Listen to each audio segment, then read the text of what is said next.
Hey up, it's Louise, and once again I've been reading. I've been mad into reading again, like recently, because I went off it.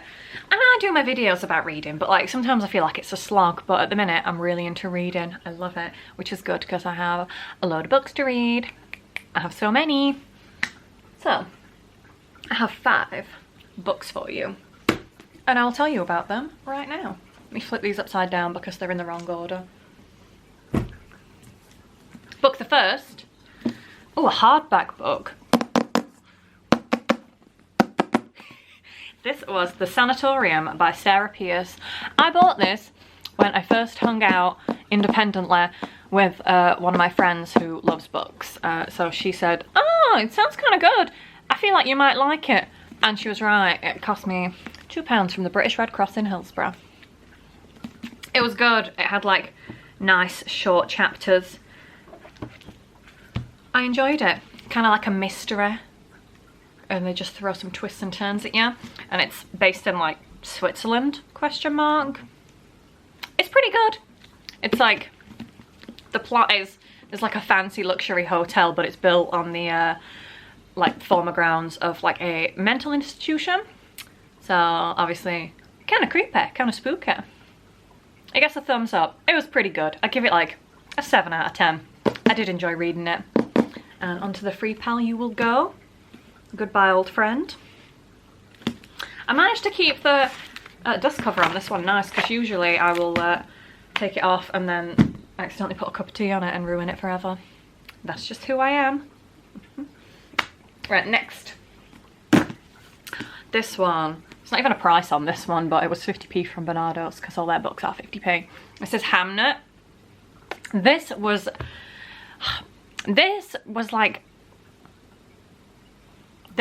a fantastic book. So it's by Maggie O'Farrell, and it is essentially, it's like a semi-fictional, because they don't really know the facts because it was so long ago, but it's just like a story about Sir William Shakespeare's son, Hamlet, who died at a really young age, and then it's just like the mother going through grief, and then she's obviously still in like Stratford-upon-Avon until Willie Shakespeare, he's down in London, and it's just going through the grieving process and like how you cope and just losing a child. It was so good. It made me a little bit sad, but it was really good, and it's like very like good descriptions. I felt like I was there, and it was probably horrible, and they were just like wild dogs running around, and it was smelly and covered in hay, as it always is. But yeah, so it's like Agnes, who is Anne Hathaway, not the actress. Shakespeare's wife was also called Anne Hathaway, right? But I believe her name was actually Agnes. It says in the book, some of it is true, but obviously they don't have that many records. Anyway, I'm rambling. So yeah, she's very like a little bit witchy, and she's like the local wise woman, but can she mend her broken heart after poor Hamlet died? Read and find out more. Fantastic. This is why it was Waterstone's Book of the Year 2020. This book is so good. I love this book. 10 out of 10. Fantastical. And I only bought it as well because I thought the cover looked nice, so sometimes judging a book by its cover does work out. I'll be here all week. So next we got Jane Isaac's One Good Lie. This was trash. I'm sorry. It was just not good. It's like, ooh, murder mystery.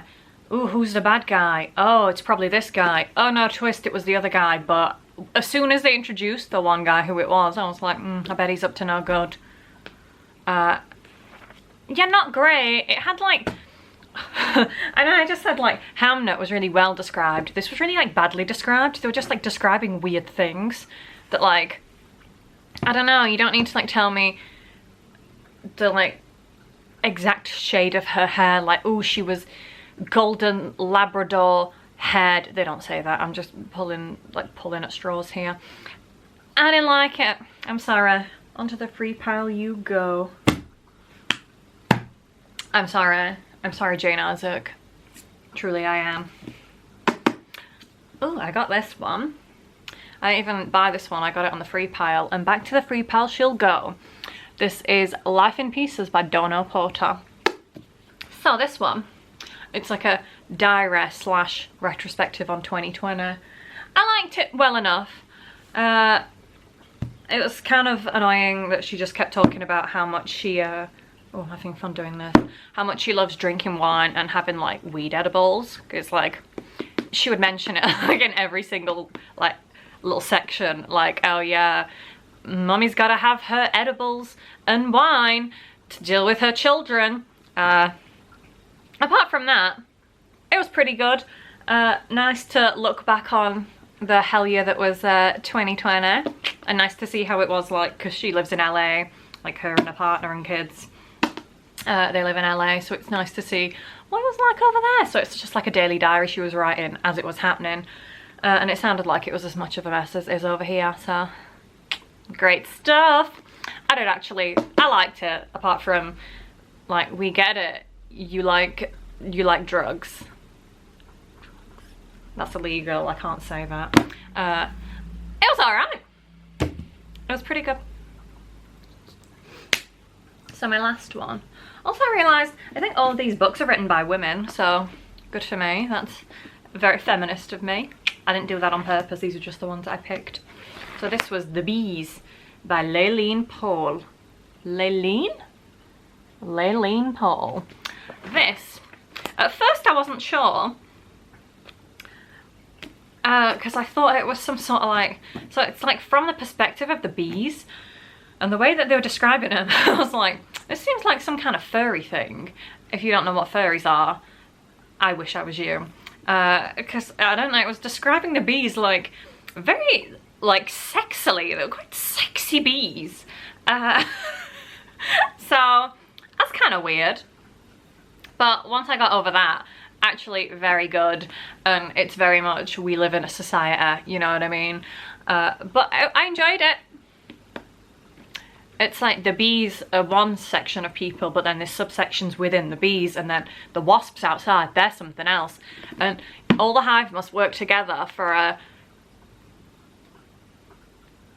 functional society. That's it. I don't know, my brain is mush. I like this. I also just bought it because I was, it was making me laugh, just to be like, the bees? They don't allow you to have bees in here. Dated Arrested Development reference for you. God, what is wrong with me today? I can't speak.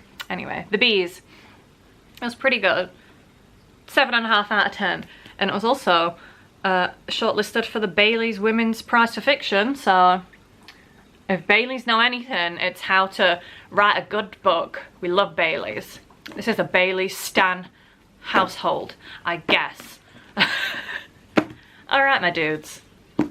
That's my books. I'm gonna go hot-foot it down to the free pile and leave them. See if anyone's left any little treats for me to take. Maybe, maybe not. The circle of life continues. My charity shop books going back to the free pile where they belong for someone else to read and then put back on the free pile or take to the charity shop. You'll love to see it. Goodbye guys, I'll see you on the next one.